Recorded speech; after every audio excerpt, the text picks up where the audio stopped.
Hello friends, આજે અમારા JCI વલસાડના પ્રેસિડેન્ટ જેએફએમ પ્રણવ દેસાઈ અને હું junior JC wing chairperson junior JC Swasti Samant JJ wing of JCI Valsad દ્વારા સ્ટાર્ટ કરેલ નવો પ્રોજેક્ટ એટલે કે પોડકાસ્ટ કે જેમાં અમે અમારી આજુબાજુના સફળ વ્યક્તિઓનું ઇન્ટરવ્યુ એટલે કે એમની સાથે પેનલ ડિસ્કશન કરશું અને આપ સુધી પહોંચાડશું.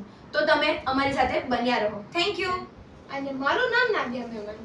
આજે અમે જે વ્યક્તિ જોડે મળ્યા છે તેમના જોડે અમે ઘણી બધી બિઝનેસની વાતો કરી, એમની ફાઇનાન્સ ફિલ્ડના વિશે વાતો કરી, એમની લાઈફમાં જે અપ્સ એન્ડ ડાઉન્સ આવ્યા તેની વાતો કરી.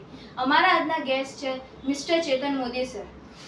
જેજે wing of JCI presents podcast. Hello sir, તમે હમણાં કેમ છો? કેમ છો સર? I am fine. તમે કેમ છો? એકદમ. સર, આપણે જ્યારે એના પહેલા એકાદ બે વાર આપણે મળેલા હતા, બરાબર? તો ત્યારથી હું તમને નોટિસ કરું તમે એમ શાંત છો, એમ વિચારીને બોલો છો. તો તમારો બાળપણથી કનેક્ટ છે કે આ વસ્તુ? નહીં, એવું નથી. હું બાળપણથી જોઉં તો બહુ તોફાની માણસ છે. એટલે કદાચ if you will meet my teachers, મારા સ્કૂલના ટીચર્સ અને મળશો તો એ લોકો એમ કહેશે કે આ તો બહુ તોફાની માણસ છે. તમને ઇન્સિડન્ટ કહું આનો કે જ્યારે મારો દીકરો પ્રિયાંશ અતુલ વિદ્યાલયમાં ગયો ત્યારે મારી ક્લાસમેટો ત્યાં અતુલ વિદ્યાલયના ટીચર હતા. તો દે વર સરપ્રાઇઝ ટુ નો કે પ્રિયાંશ ઇઝ માય સન. કેમ કે પ્રિયાંશ એટલો બધો દયો માણસ કે પેલા લોકો એક્સેપ્ટ જ નહીં કરી શકે કે આ ચેતન મોદીનો દીકરો છે. એટલો ડિસિપ્લિન માણસ. એટલે આ કહેવાની વાત એમ છે કે હું એટલો બધો તોફાની હતો કે અત્યારની મારી જે પરિસ્થિતિ કે હું જે રીતે વાત કરું છું કે જે કંઈ બોલું છું એ મારું બાળપણ નથી. મારું બાળપણ એવું છે કે મારા પેરેન્ટ્સ સરકારી કર્મચારીઓ, મમ્મી મ્યુનિસિપલ હોસ્પિટલમાં કામ કરતા હતા. એટલે એક 10x10ની રૂમમાં ક્વાર્ટર અમને મળેલું ને ત્યાં અમે રહેતા હતા. અમારું ઘર શહેરની મધ્યમાં બાપ દાદાનું ઘર, પણ મમ્મીનો એવો વિચાર કે એક સારી જગ્યાએ છોકરાઓ રહે તો સારી રીતે ગ્રો કરે. અને ધેટ ટર્ન્ડ આઉટ. અમે ભલે નાના ઘરમાં રહ્યા પણ સરકારી દવાખાનામાં રહેવાથી બધા વલસાડ શહેરના કોન્ટેક્ટ ડોક્ટર સાથેનો સંબંધો બહુ સારા રહ્યા. 10x10ના રૂમમાં રહેતા હતા અને હોસ્પિટલના કોમન ટોયલેટમાં ટોયલેટ વાપરતા હતા. એ મારા સ્કૂલ ડેઝની વાત છે. પણ એઝ ઓન જર્ની ચાલુ થઈ તો હું આવો સ્કૂલમાં ઇંગ્લિશ મીડિયમના ક્લાસમાં ભણતો હતો. 10th સ્ટેન્ડર્ડમાં I went to Saint Joseph's convent અને 11th સ્ટેન્ડર્ડમાં I contest head boy election and I was head boy of Saint Joseph's convent. And that is the turning point of my leadership quality, the first turning point. તે વર્ષે મને એવું સમજાયું કે મારામાં leadership quality છે. કારણ કે જે ઇન હાઉસ સ્કૂલના છોકરાઓ હતા કોન્વેન્ટના એક્ઝિસ્ટિંગ, તે લોકોની સામે કોન્ટેસ્ટ કરીને હું ઇલેક્શન જીતેલો. એ વાત તો બરાબર કે લીડરશિપ ક્વોલિટી એ બધી સ્કૂલમાંથી જ સ્કૂલમાંથી આવી. I started learning leadership from school. પછી સ્કૂલની સાથે સાથે તમારા જુનિયર ચેમ્બર ઇન્ટરનેશનલના જે પર્સનાલિટી ડેવલપમેન્ટના ક્લાસીસો ચાલતા આવાબાઈ સ્કૂલના ક્લાસમાં સન્ડે, તે લગભગ બધા જ મેં અટેન્ડ કર્યા છે. અને I have learn leadership quality, time management, goal setting. આવા બધા પ્રોફેસર સુનિલ મરજાની એ લોકો જે અહીંયા અમને શીખવતા સ્કૂલની બેન્ચ પર બેસીને, તે મને યાદ છે. સર, તમે કીધું કે તમે 10x10ના રૂમમાં રહેતા હતા, તો તમારા પેરેન્ટ્સે તે ટાઈમે તમને સારી એજ્યુકેશન આપવાનું નક્કી કર્યું, રાઈટ? પણ તે ટાઈમે એજ્યુકેશન થોડુંક કોસ્ટલી હતું, પણ આજના સમયમાં બહુ કોસ્ટલી છે. તો તે સમયે તમારા પેરેન્ટ્સનું તમારા પ્રત્યે કેવું હતું કે ભાઈ અમને આને આવું એજ્યુકેશન? એક્ઝેક્ટલી. એટલે એ જ વાત કરું છું કે હું કોન્વેન્ટ સ્કૂલમાંથી પછી 12th ક્લિયર કરીને I went to Shah N H commerce college. એટલે શાહ એન એચ કોમર્સ કોલેજમાં આપણે 3 વર્ષ નેતાગીરી કરી. વિદ્યાર્થી નવરચના સમિતિ અને સીઆરના ઇલેક્શન્સ ને ટૂંકમાં નેતાગીરી ભરપેટ કરી. અને પછી એ નેતાગીરી પછી જ્યારે ગ્રેજ્યુએશન પૂરું થયું ત્યારે I wanted to do some management. Okay. So I went to Mumbai. હમ. અને મુંબઈ જતી વખતે નાદિયાએ જે સવાલ પૂછ્યો એવી જ વાત છે કે મારા પેરેન્ટ્સનો મને એક ડાયલોગ પરફેક્ટ યાદ છે કે અમે ચટણીને રોટલો ખાઈ લેવું પણ તારે ભણી જવાનું. હમ. અને જે રીતે 11th સ્ટેન્ડર્ડનો ટર્ન લીડરશિપ ક્વોલિટીનો થયો એવો સૌથી મોટો ટર્ન 18 મહિનાનો મુંબઈના એજ્યુકેશનનો મને થયો. કારણ કે અહીંયા તે જમાનામાં 88, 89, 90, 95 સુધી એ બધા સમય યંગ ડેઝનો સમય એવો કે ચેતન મોદીને આખું ગામ ઓળખે. Hmm. Every third person is known to me. Hmm. અને જ્યારે હું કેસી કોલેજ ચર્ચગેટ ભણવા ગયો હમ. ત્યારે હજારો માણસો ચર્ચગેટ સ્ટેશન પર હોય ને આપણને એક પણ ઓળખતો ઓળખતો નહીં. નહીં. અને તે જુવાનીના દિવસોમાં એ સેટબેક લાગે. હમ. જે આપણે અહીંયા સફળતા માનતા હોય તે ત્યાં નથી હોતી. Hmm. When you just change a city, hmm. એક નાના ગામથી ટાયર 3 ટાઉનમાંથી ટાયર 4 ટાઉનમાંથી તમે ટાયર 1માં જાઓ એટલે યુ આર નો વેર. હમ. એટલે વાત મારે કેવી છે કે તમે અહીંયા ગમે તેટલા સુપર પાવરફુલ સુપર એક્સપોર્ટ હોવ હમ. પણ દુનિયા મોટા શહેરોમાં જાઓ હમ. એટલે જુદી છે. એવું જ થઈ ગયું કે જ્યાં આપણે બોર ખાતા હોય ત્યાં આપણને આપણી બહુ પાવર લાગે પણ એક્ઝેક્ટલી. જ્યાં પણ આપણે once you go to big town it is different. પણ ત્યાં તમારા માટે એક્સપોઝર બહુ મોટું થઈ ગયું. એક્સપોઝર હું 18 મહિનામાં જેટલું શીખ્યો છું હમ. એટલું કદાચ અહીંયા 15 વર્ષના સ્કૂલ કોલેજમાં નથી શીખ્યો. તો તમારી બિઝનેસનું જે આખું તમારું ફાઇનાન્સ ફિલ્ડનું છે તે ત્યાંથી ના, ત્યાંથી નથી શરૂ થયું. ત્યાં એટલે એવું થયું કે when I went two Mumbai, પછી જ્યારે વલસાડ આવ્યો ત્યારે એક કંપની વલસાડમાં ચાલતી હતી પ્રાઇવેટ લિમિટેડ. એ પ્રાઇવેટ લિમિટેડ કંપનીમાં મારી ફર્સ્ટ જોબ થઈ. હમ. મારી 1800 રૂપિયાની નોકરી શરૂ થઈ. I started my career at 1800 rupees. અને શરૂઆત જ્યારે કરી ત્યારે એ કંપનીનો પબ્લિક ઇસ્યુ આવવાનો હમ. IPO. કદાચ that was around second issue Valsad ડિસ્ટ્રિક્ટનો હશે ત્યારે નવી બધી વાતો હતી. એટલે 93 ની આસપાસની વાત. એટલે તે સમયે મારા કંપનીના MD સાથે હું બહુ બધા શહેરોમાં ફર્યો અને IPO માર્કેટ કર્યું ને IPO વિશે શીખ્યા ને IPO કેવી રીતના આખું IPO નું બેસિક સ્ટ્રક્ચર કરાય, કંપની શું જોઈ, શેરની વેલ્યુ કેવી રીતના થાય, આ બધું that was my learning process. Okay. એટલે ભલે 1800 રૂપિયા પગાર હતો તે સમય પ્રમાણે, પણ I have learn lot of things from that. અને પછી જ્યારે હું સુરત જતો હતો ત્યારે મારા એક દોસ્તે મને એમ કહ્યું કે આવું પણ એક બિઝનેસ થઈ શકે. અને એણે મને કાર ફાઇનાન્સ વિશે આઈડિયા આપ્યો. તો કાર ફાઇનાન્સનો આઈડિયા જેવો મારા મગજમાં ક્લિક થયો હમ. ત્યારે મેં રિઝાઇન કર્યું Okay. કંપનીમાં. હમ. તો તે વખતના અમારા શેઠ મનોજભાઈ શાહે મને કહ્યું ક્યાં બેસીને ધંધો કરો. બરાબર. એટલે મેં કીધું કે જગ્યા શોધું છું પણ કંઈક કરી લઈશ. હમ. એટલે હી પ્રપોઝ મી, અને ખાનામાંથી ચાવી કાઢીને એમની એક જૂની ઓફિસ હતી તે મને આપી અને ત્યાંથી મેં મારું કેરિયર શરૂ કરેલું. બરાબર. That was car finance. Hmm. I started my car finance business in 1995 hmm. from Jethalal Molji market. અને મને એવું પણ બરોબર યાદ છે કે નવેમ્બર 95માં મેં જે દિવસે ઉદ્ઘાટન કરેલું તે દિવસે વલસાડના એક બે ગાડી ખરીદી શકે એવા માણસોએ મને એમ કીધેલું, યાર કાર ફાઇનાન્સ નો ધંધો કેટલોક ચાલે, કેટલાક લોકો ગાડી લેશે. હમ.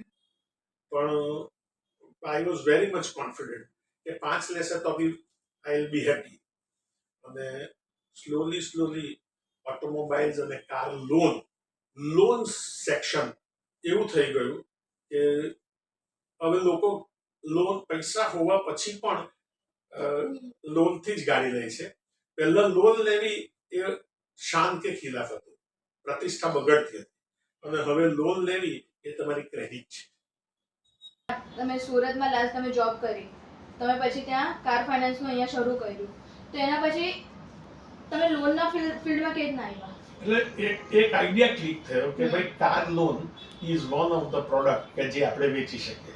સી, મારા પેરેન્ટ્સ તો સરકારી કર્મચારીઓ. I am the first generation entrepreneur. First generation entrepreneur એટલે મારા ખાનદાનમાં કોઈ ધંધો કર્યો જ નથી. હું પહેલો માણસ છું જે ધંધામાં છે.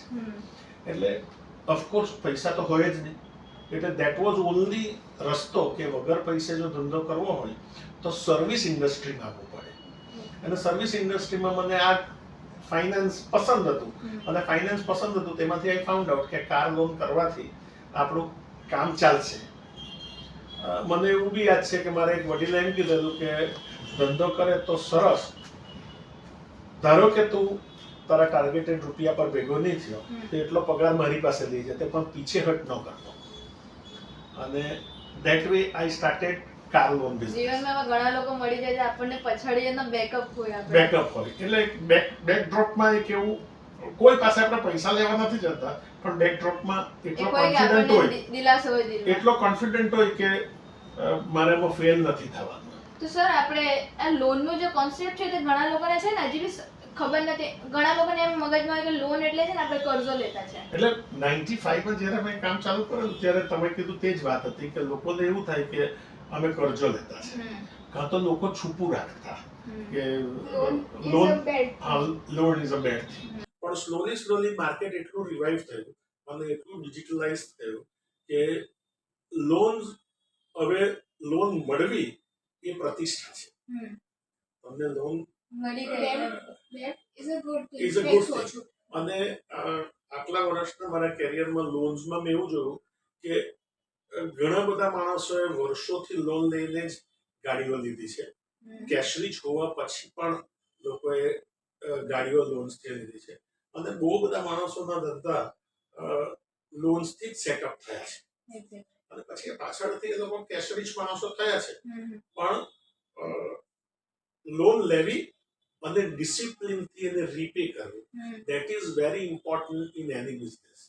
તો સર તમે તમારો લોનનો બિઝનેસ સારો ચાલતો હતો, પણ તમને ઇન્વેસ્ટમેન્ટના બિઝનેસમાં એવું શું દેખાયું તમે એવાના બિઝનેસમાં? પછી જેમ કાર લોનનો બિઝનેસ શરૂ થયો અને મારી રીચ માર્કેટમાં વધી, એટલે we started more activities. Like પહેલા I started with car loan, then we started business loan, personal loans.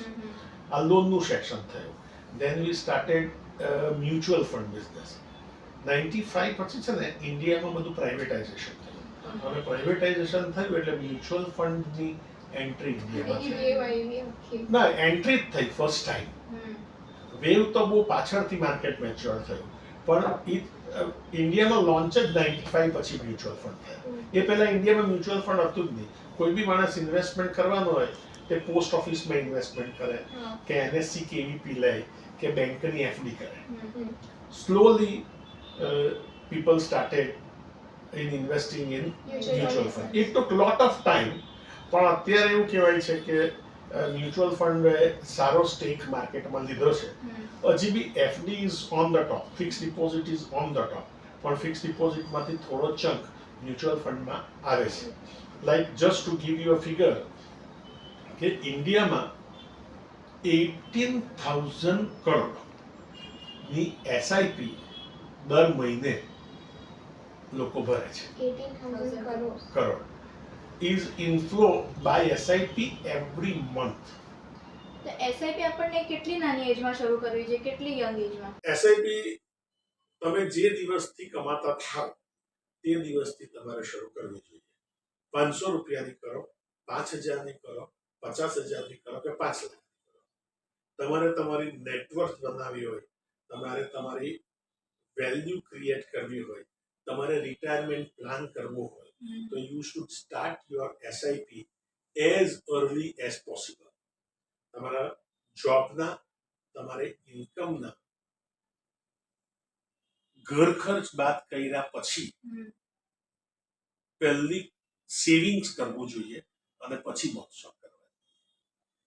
આ મ્યુચ્યુઅલ ફંડની સાથે we started stock market business in year 2004. એટલે મારી ટીમ થોડી વધી, અલગ અલગ એવેન્યુઝ આવ્યા ને, car loan, business loan, personal loan, mutual funds અને સિક્યોરિટીઝ, એટલે કે સ્ટોક માર્કેટ. એટલે ટીમ વધી. Around I had staff of around 20-22 boys and girls. in 2004-5. એટલે અમે અહીંયાથી ઓફિસ શિફ્ટ કરીને સાઈ કેવલ કોમ્પ્લેક્સ જલારામ મંદિર પાસે છે ત્યાં 1200-1300 ફૂટની જગ્યા ગયા અને we started doing that business. It was my business, managed by me, but my team was, product head was looking after all the products. દરેક છોકરો એક પ્રોડક્ટ જોતો હતો અને that is the way I grow my business. એક સમય એવો હતો કે અમે વલસાડ જિલ્લામાં one of the best કામ કરતા હતા કાર લોન. એટલે we were the first entry in any business, in any product is very important. તમે પહેલા હો, તમે અર્લી હો, કદાચ તમે પ્રોડક્ટમાં ફેલ થઈ શકો, એ પ્રોડક્ટ ફેલ થઈ શકે એટલે તમે ફેલ થઈ જાઓ, પણ જો એ પ્રોડક્ટ સક્સેસ જાય તો તમને બહુ લાંબી સફળતા મળી શકે. એટલે you have to look to the market સિનારીઓ કે શું ચાલે છે, કઈ વસ્તુ લેવાય. હવે કદાચ એ વખતે કાર લોન હતી, અત્યારે મારે ધંધો કરવાનો હોય તો હું I will do some digital business or AI, artificial ઇન્ટેલિજન્સની જે વાત છે તે અત્યારે બહુ કોઈ માણસ સ્ટાર્ટઅપ જે કહે છે તે જમાનામાં સ્ટાર્ટઅપ જેવું કોઈ હતું નહીં. બાકી I can consider my self to start a startup unit, પણ તે જમાનામાં એવા કોન્સેપ્ટ નહોતા ને અત્યારે એ કોન્સેપ્ટ છે. પણ અત્યારે કંઈ કરવાનું હોય તો એઆઈ ઇન્ડસ્ટ્રીનું કામ કરી શકાય. તમે જેવી રીતે એઆઈના વિશે કીધું તો બધી કંપની હવે ધીરે ધીરે લોન એ બધું વાયા પોતાની વેબસાઇટ પ્રોવાઈડ કરે છે, તો તમારી બિઝનેસને કાને કા થોડી અસર થાય. See, digitalization has changed the world. એટલે it has affected કરિયાણા की दुकान, it has affected electronics વસ્તુ કોઈ વેચતો હોય તે, it has affected everything. Amazon ને ફ્લિપકાર્ટ ને એને અસર કરી જ છે, પણ અલ્ટિમેટલી તમે ધંધામાં હોવ છો, તમારી પ્રેઝન્સ હોવ છો, પર્સનલ ટચ હોય છે, એટલે દેટ મેક્સ ડિફરન્સ. થોડું ઘણું ફરક પડે છે, પણ અમારા ધંધામાં ફરક શું આવ્યો કે પહેલા ડીલરશીપ વલસાડમાં નહોતી. મેં જ્યારે કાર ફાઇનાન્સ ચાલુ કરેલો ત્યારે મારુતિની ડીલરશીપ નજીકમાં નજીક સુરતમાં. મારી સામે હુન્ડાઈ પ્રોડક્ટ લોન્ચ થઈ છે, ફોર્ડ ઇન્ડિયામાં આવ્યું તે મને ધ્યાન છે. એટલે આ બધી પ્રોડક્ટો, મર્સિડીઝની વાત કરું તો મર્સિડીઝનો ડીલર ખાલી કામા મોટર્સ કરીને અમદાવાદમાં જ હતો. એટલે આપણે ગુજરાતમાંથી મર્સિડીઝ લેવી હોય કોઈ કસ્ટમરે તો અમદાવાદ જવું પડે. અને ત્યારે મોબાઈલ ફોન પણ એટલા બધા ડિજિટલાઇઝ નહોતા થયેલા, એટલે આપણે લેન્ડલાઇન ફોન કરવાનો. ત્યારે પેલો મેનેજરને ઈચ્છા થાય તો આપણી સાથે વાતમાં આવે. પણ એટલું બધું ચેન્જ થઈ ગયો કે now you can find Maruti dealers in Valsad city. Valsad શું, ધરમપુર ને ધરમપુરના ઇન્ટિરિયરમાં પણ મળે, હુન્ડાઈ પણ એવી જ જગ્યાએ મળે, અને મર્સિડીઝ જેવી પ્રોડક્ટ્સ હવે વાપીમાં પણ મળતી થઈ ગઈ. તો બધું અવેલેબિલિટી આપણે એમ ઈઝી થઈ ગઈ છે. Access availability, you can access the availability અને ડિજિટલાઇઝેશન. આપણી પાસે ચોઇસ બી થઈ ગઈ, ચોઇસ બી થઈ. અને સો સ્લોલી ડીલર્સ બીકમ અવર કોમ્પિટિટર્સ. અને એને અમારા ધંધા પર અસર કરી, નોટ ધ ડિજિટલાઇઝેશન. હું અને ડીલર બંને એકબીજાની સાથે સામસામે કોમ્પિટ કરતા હોઈએ, અને તે ઇફેક્ટ અમને હમણાં પણ આવી. અને that is the reason we diverted to other businesses also. Sir, આખું તમારો પ્રોપર ફ્લો ચાલતું હતું, તો વચ્ચે શું થયું હતું તમારી જોડે? એટલે 2006 ની એક ઘટના છે કે મારા સ્ટોક માર્કેટના બિઝનેસમાં અલ્ટિમેટલી ધંધો કરવાનો હોય તો તમારે માણસના ભરોસે કરવો, ટીમ જોઈએ અને ટીમ પર વિશ્વાસ જોઈએ. હવે મારી પાસે ટીમ પણ હતી, મને મારી ટીમ પર વિશ્વાસ પણ હતો, પણ સમહાવ કોઈ એક ઘટના ઓફલાઈન ટ્રાન્ઝેક્શનની એવી થઈ કે એણે મારા ધંધાને મેશ કરી નાખ્યો. અને મારા ધંધાને મેશ કરી નાખ્યો એ અમને ખબર પણ પડી 2 મહિનામાં ઓડિટ થયા પછી. એટલે I was associated with Kotak securities.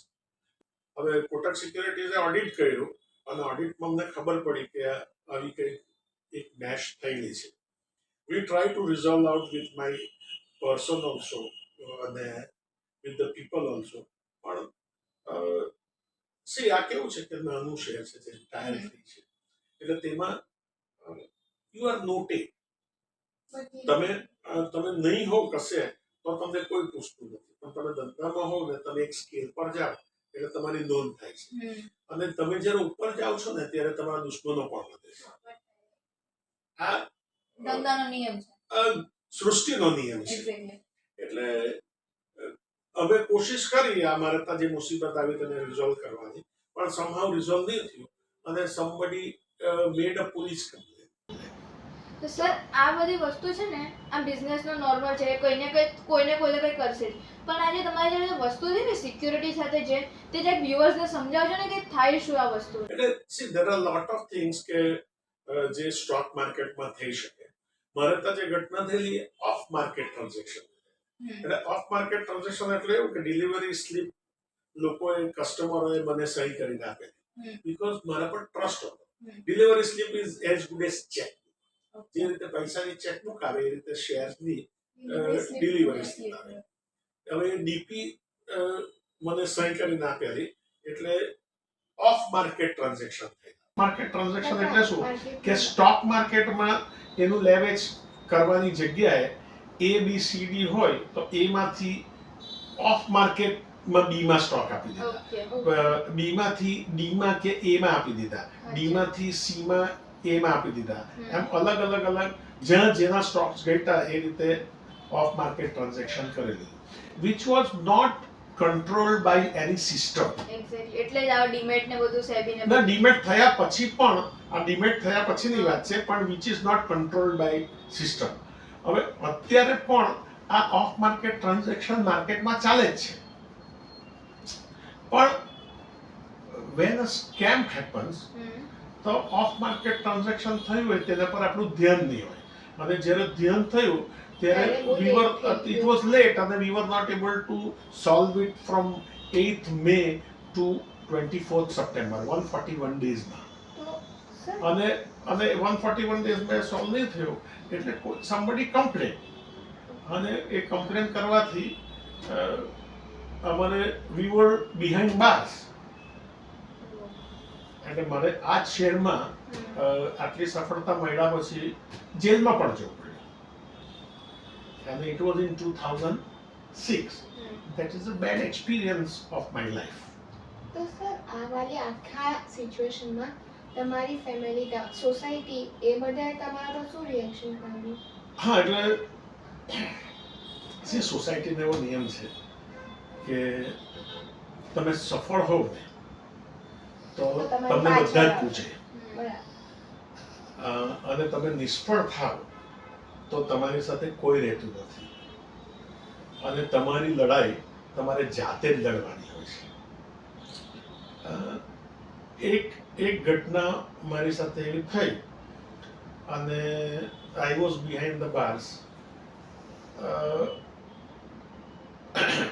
ત્યારે બે વાતો કરું, એક ફેમિલીની વાત અને એક લોકોની વાત. ફેમિલીની વાતમાં પહેલી તો વાઇફ અને છોકરો આવે. તો my son was very young, એટલે હજી 3જા 4થા ધોરણમાં જ ભણતો હતો, એટલે એને આ બધી વાતો બહુ કંઈ ખબર નહોતી. My wife was teacher in Amabai school. જ્યારે મારી મુસીબત આવી ત્યારે બધા માણસો જતા રહ્યા. ઘણા બધા યંગસ્ટર્સમાં અત્યારે એવું થાય છે કે સારી રીતના બધા જિંદગી જીવતા હોય ને પૈસા ખર્ચાતા હોય ને પાર્ટી થતી હોય ને જલસા થતા હોય તો બધા સરસ રીતે એનું દાંપત્ય જીવતા હોય, but it should not be the case. જ્યારે મુસીબત આવે ત્યારે આઈધર પાર્ટ, હસબન્ડ પર આવે તો વાઇફ અને વાઇફ પર આવે તો હસબન્ડ. લાઈફમાં સપોર્ટ સિસ્ટમનો બહુ મોટો support system is very important. પછી હું જ્યારે બહાર આવીને બેઠો ત્યારે I was very much nervous. November મહિનો તો હું મારા રૂમની બહાર જ નથી. એક સોશિયલ પ્રેશર આવી ગયું હતું કે ભાઈ સોશિયલ પ્રેશર, દરેક માણસ જે મારો ઇન્વેસ્ટર નથી, જે મારો ક્લાયન્ટ નથી, જેને મારી સાથે કોઈ લેવા દેવા નથી, he also started talking about. અને મારા બધા ફિગર્સોની બધી ભલતી સલતી વાત કરે. મેં મારા છાપાના કટિંગ્સો રાખેલા છે મારી પાસે સાચવીને, કેમ કે છે ને ખરાબ દિવસની યાદ તમારે રાખવી પડે. ખરાબ દિવસની તમે યાદ રાખો ને તો જ તમને સારા દિવસની કદર થાય. એક્ઝેક્ટલી. એટલે એ ખરાબ દિવસોની યાદ પણ મારી પાસે છે અને એ બધા દિવસો એવા હતા કે લોકો નાસી જતા. હું આમ એક રસ્તેથી જતો હોય ને સામેથી કોઈ મારો ઓળખીતા આવતો હોય તો કદાચ એ રસ્તો બદલી કાઢે કે કોઈ દુકાનમાં જતો રહે કેવું કે આ મને કઈ કામ સોંપશે કે કઈ પૈસા માંગશે કે એમ. પણ આવી બધી ઘટનાઓ દુનિયામાં ચાલતી હોય. નજીકના માણસો આપણને નજીકના માણસો જતા રહ્યા કે નજીકના માણસોએ દગો દીધો એવું આપણે કહીએ છીએ, પણ એ એટલા માટે એવું નથી હોતું. કોઈ બી માણસ દગો દઈ શકે, પણ જેના પર આપણને એક્સપેક્ટેશન હોય તે આપણને દુઃખ લાગે કે આ નજીકનો માણસ મારો જતો રહ્યો. પણ એમાં I would put it in another way કે મને કયા સારા માણસો છે ને કયા મારા માટે કેરફુલ માણસો છે એવા કદાચ આજે હું જોટ ડાઉન કરવા બેસું તો 100 માણસો છે ને. પહેલા એવો ડર હોય કે હું ઓળખાવો જોઈએ દુનિયામાં. એવો આપણો પ્રયત્ન હોય કે હું દુનિયામાં ઓળખાવો જોઈએ અને પછી એવું થાય કે કોઈ મને ઓળખી નહીં જાય. હવે બધા ઓળખાઈ ગયા આપણને, પણ in this bad time also જે રીતે મેં મારી વાઈફની વાત કરી હતા એ રીતે મારો એક એમ્પ્લોય છે કિરણભાઈ, જે તે દિવસથી આજે પણ મારી સાથે જ છે. એટલે કદાચ કિરણ અંજારી એની સરનેમ છે, પણ એની ટપાલ આવે તે કિરણ મોદીના નામે જ અમારી ઓફિસમાં આવે છે આજે પણ. મારા મિત્રો જે મારી સાથે જૂના હતા તે લોકો પણ મારી સાથે આજે પણ છે અને તે દિવસે પણ હતા. લાઈક હું જેલમાંથી જ્યારે બહાર આવ્યો ત્યારે અય્યસ શેખ નામના મારા વકીલે એમ કીધેલું કે તું જીવનમાં સફળ થશે જ. મેં એમ કીધું કેમ એવું અય્યસ કે તમે એવું કહેવા બેઠા, હું આટલા બધા દુઃખમાં છું કે તને લેવા માટે તારા આટલા બધા દોસ્તો આવ્યા છે. અને એ વાત સાચી છે કે ભાઈ તે દિવસે પણ મારી સાથે મારા મિત્રો હતા. 25 માણસો જતા પણ રહ્યા છે, પણ ફાઇન, આપણે દુઃખની વાત ઓછી કરીએ. બટ આપણા ટોપિકને કવર કરતા મેં એમ કહેવા માંગુ કે આપણી લાઈફમાં છે ને એક સપોર્ટ સિસ્ટમ હોવી જોઈએ. આપણના મિત્રો, ફેમિલી આ બધા હોવા જોઈએ કે જે આપણને દુઃખના સમયે આપણા જોડે રહે. એક્ઝેક્ટલી. એટલે આવા મિત્રો પછી છે ને આ જે ચાલ્યું ને તેમાં એક સમય એવો આવ્યો કે મારા પર લગભગ 4.25 કરોડના કેસીસ ચાલે. 4.25 કરોડના. હવે તમે વિચાર કરો 2006 માં 4.25 કરોડ રૂપિયા બહુ મોટી ફિગર. કેટલી મોટી રકમ. એટલે 2.32 કરોડ રૂપિયા કોટક સિક્યોરિટીઝે વલસાડમાં ચૂકવેલા હોય તેનો રિકવરીનો કેસ. 85 લાખ ઇન્કમ ટેક્સ તરીકે ભરવાના. 85 લાખ પર ટેક્સ ભરવાનો એવો નહીં, 85 લાખ ટેક્સ ભરવાનો એવી એક રિકવરીનો કેસ અને કન્ઝ્યુમર ફોરમના કેસ. આ બધામાંથી સર આ જે રીતે બહાર બધામાંથી આવ્યો 2006 માં નવેમ્બરમાં તો બહાર જ નીકળ્યો. ડિસેમ્બરથી એટલે આ કેસ જ્યારે મારા પર થયો ત્યારે જે good man, I would talk about few good man કે ભાઈ અમને આર્બિટ્રેશનનો કેસ મુંબઈમાં થયો હાઈકોર્ટમાં. એટલે અમારા વડીલ છે ભરતભાઈ દેસાઈ, જે આરએનસી ચલાવે છે, જસ્ટ તમારા પરિચય માટે, એટલે ડીટી દેસાઈ.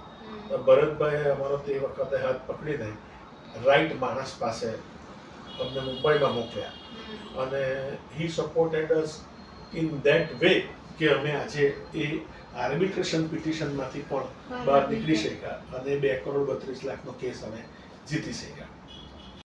ઇન્કમ ટેક્સમાં પણ એવા જ બધા કેસો ચાલતા હતા.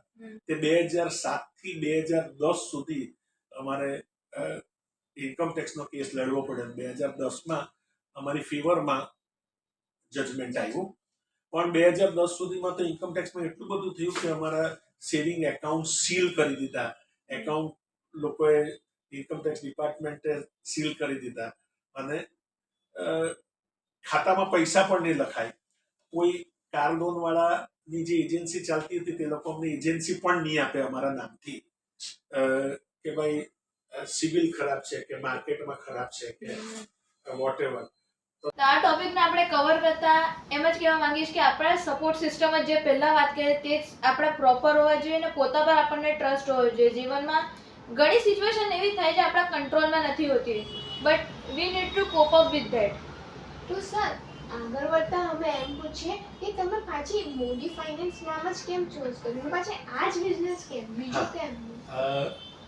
આ શહેરમાં જો મોટો થયો છું, આ જ શહેરે મને બધું આપ્યું છે, આ જ શહેરમાં મેં ધંધો વિકસાવ્યો છે. એક ઘટના મારા જીવનમાં ખરાબ થઈ, એવું તો બહુ બધાને માણસમાં થાય, દરેક માણસના ધંધામાં કંઈ નું કંઈ આગળ પાછળ ઉપર નીચે થતું હોય, પણ મારું પબ્લિકમાં આવ્યું એટલે મને બદનામી વધારે મળી. બાકી તમે if you look to the people કે કોઈ લોનના બોજામાં દબાઈ જશે, કોઈ ફેમિલીમાં દબાઈ જશે, કોઈ બીજો કોઈ પ્રોબ્લેમ હશે, કઈ કઈ સિચ્યુએશન ચાલતી જ હોય, પણ એ લોકોનું પબ્લિક નહીં આવે. મારું પબ્લિકમાં આવ્યું. પણ આઈ ડિસાઇડેડ કે જે રસ્તા પર મારા પૈસા ખોવાયા છે, જે રસ્તા પર મારો રૂપિયો ખોવાયો છે, હું એ જ રસ્તા પર શોધવા જઈશ તો જ મને મળશે. હું બીજા રસ્તે જઈશ તો થોડા મને મારો રૂપિયો પાછો મળવાનો છે. સો આઈ ડિસાઇડેડ કે હું આ જ કામમાં રહીશ, આ જ ધંધામાં રહીશ. એટલે મેં મારું બેંક એકાઉન્ટ, મારી કંપનીનું નામ, મારો ધંધો આ જ રાખવાનું. તેમાં મને તકલીફ પણ પડી જ શકે. અને ફાઇનાન્સનો ધંધો છે ને, ઇન્વેસ્ટમેન્ટનો ધંધો છે, એટલે લોકો ફર્સ્ટ ડે મારા પર વિશ્વાસ નહીં જ કરે. અને એવું છે સિસ્ટમમાં કે 100 માંથી 90% માણસો તમારા પર વિશ્વાસ કરશે, થોડા માણસો તમારા પર જતા જ રહેશે. અને એના બહુ બધા કારણો હોય, કોઈ બીજું કારણ, ત્રીજું કારણ, કોઈને વિશ્વાસનું કારણ, અવિશ્વાસનું કારણ, કોઈને બીજું કનેક્શન થાય, કોઈ પાર્ટી એક્સપાયર પણ થઈ જાય, એટલે આપણી સિસ્ટમમાં નહીં હોય. નગિનદાર સંઘવી એવું કીધેલું કે તમે કોઈ પણ ફિલ્ડમાં હો, તમે એક્ટર હોવ, તમે રાઇટર હોવ, તમે બિઝનેસમેન હોવ, તમે ટીચર હોવ, દુનિયામાં કોઈ બી માણસ હો, તમે સફળ માણસ તો જ છો કે તમારા 2-5 દરેક ફિલ્ડમાં સારા દુશ્મન હોય. અને મને એ ગમે છે, 5 માણસો મારા દુશ્મનો હોય એવું થાય છે. એ દુશ્મનોમાંથી જ અમે એક સરસ એફર્ટ નાખીને 2006-07 પછી થોડાક માણસ, દિલના માણસ ઓછા થઈને દિમાગના માણસ વધારે થયા છે. અમે જે કંઈ મુવમેન્ટ કરી જીવનમાં તે બધી ગણતરીથી સરસ રીતે કેલ્ક્યુલેટેડ રિસ્ક લીધા છે. હું આ ધંધામાં છું, સરસ રીતે મારો ધંધો ચાલે છે. અમે જે કંઈ પ્રોપર્ટી લીઝ કરી શક્યા છે, લીઝિંગનો પણ ધંધો અમારો સરસ રીતે ચાલે છે. મારી વાઈફ આવાબાઈ સ્કૂલમાંથી ખસીને બગવાડા સ્કૂલમાં એક સફળ પ્રિન્સિપલ તરીકે કામ કરે છે. અને આ બધી વાતની સફળતા ત્યારે જ છે કે જ્યારે આ ખરાબ સમયમાંથી પણ તમે ધંધો ભલે સેટ કરી જાઓ, પણ તમારું ફેમિલી પણ કરી જાઓ. અમારો દીકરો મુંબઈમાં ચાર્ટર્ડ એકાઉન્ટ તરીકે કામ કરે છે. He is a qualified chartered accountant. એટલે if you will look whole as a family, તો એક પછડાટ પછી પણ વી હેવ ગ્રોન. અને એનો અમને ગર્વ છે, અભિમાન છે. સર હવે તમે જ્યારથી બિઝનેસ શરૂ કર્યું કે એના પહેલાનું બી આપણે ગણીએ તો ત્યારથી હમણાં લગીનમાં તમારી લાઈફમાં તમે એક વર્ડમાં શું ડિસ્ક્રાઇબ કરશો? કેવી હતી તમારી આખી એક વર્ડમાં આખી જિંદગી કઈ રીતે ડિસ્ક્રાઇબ કરવી હોય તો? જલસાવાળી. નવું શીખવું. તમે દુનિયામાં બધું આવ્યા જ કરે યાર. તમે પ્રવૃત્તિ કરતા હોય તો બી આવે, ધંધો કરતા હોય તો બી મુસીબત આવે, ભણતા હો તો પણ મુસીબત આવે, માર્ક્સ ઓછા આવે, વધારે આવે. Everything happens in life, but I would say કે એક જ વાત, take the best that exists and make it better. When it does not exist, design it. તમને એક જ મોરલ તમારે અગાડીવાળી જનરેશનને પાસ ઓન કરવો હોય તો તમે કયો કરશો? એક જ મોરલ. Nothing is permanent. દુઃખ કે સુખ, જ્યારે તમે દુઃખમાં હો ત્યારે તમારે સ્લો રહેવાનું. પવન તમારી સામે ફૂંકાતો હોય તો શાંતિ રાખવાની અને સમય રાઈટ આવવાની ઇંતજાર કરવાનો, સમય લેવાનો. તમે રાઈટ રીતે શાંતિથી સમય પસાર કરશો તો સફળતા ક્યાંય જતી નથી. સફળતા મળશે અને મળશે જ. થેન્ક યુ સર, તમારા સાથે વાત કરવાની ખૂબ મજા આવી અને હોપ તમે બધાને આ પોડકાસ્ટ ગમ્યું હોય. ઘણા ઇન્ફોર્મેટિવ ટોપિક્સ અમે લોકોએ કવર કરવાની ટ્રાય કરી છે. તમને હોપ ગમ્યું હશે. Thank you so much. Thank you.